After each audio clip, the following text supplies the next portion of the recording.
I started writing this speech about 3.5 weeks ago, and it's taken me that amount of time to find an audience, which I clearly do not have. The subject matter of this presentation didn't sit well with a lot of people, and as a result, I am aware that I will get a 0 for not providing a live audience. But I thought that after all the work I put into it, you should see the speech anyway.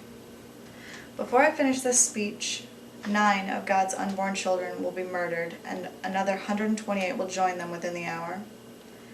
As part of His flock, these numbers should horrify you, but they should also encourage you to take a stand against this epidemic and fight for the right to life.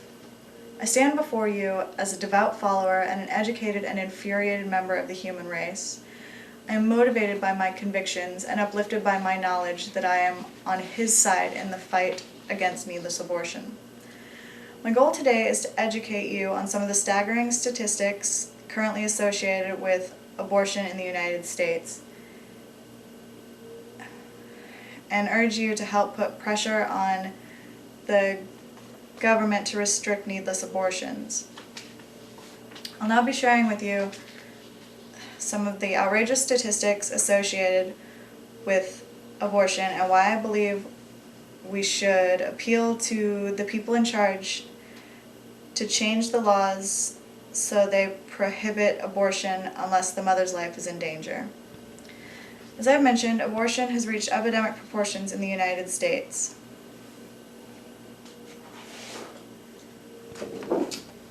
This chart represents the current populations of both Wyoming and Vermont in 2012. This line represents the abortions performed in a single year in the United States. It's enough to fill 2 whole states.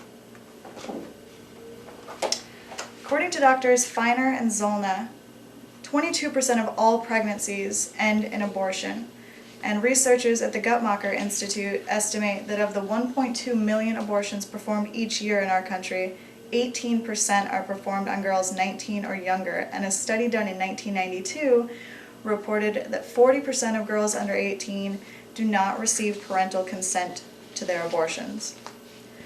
While that number alone is tragic, I believe that the 82% that we didn't cover is more heartbreaking, because it means that 82% of all abortions performed are received by full-grown women who are simply taking advantage of the ability to act sinfully without repercussion, allowing our country to descend into an era where intercourse and the creation of life is no longer sacred or holy as God intended. I believe now is the time for action. We need to stand up and assert ourselves, demanding that each life is precious and valuable to those who have the power to change the laws. Per a study done in 2008, only 35% of women in the United States live in counties that don't provide abortion services. And 14 states are currently under court legislation to provide publicly funded abortions. Our government is forcing us to pay to end the lives of unborn children. According to a 2001 study, 86% of South Dakotans identified themselves as devoutly Christian. In 2006, South Dakota declared abortions a felony. The same is true for Virginia, with 76% of the state being Christian. I do not believe these are coincidences. I believe these are the first steps toward reinstating the value of human life. It is up to us, as voices of God, to call upon our local government officials and demand that our abortion laws be overturned. It has worked in Virginia, and it has worked in South Dakota, and it is time that it worked everywhere.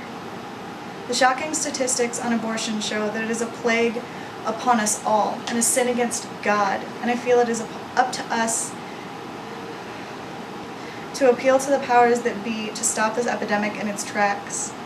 I hope I have educated you and set a fire under you that urges you to take action and demand that our government restrict access to senseless abortions. We are created by Him and from dust and alive in that very moment. Please help me put an end to the genocide. Thank you.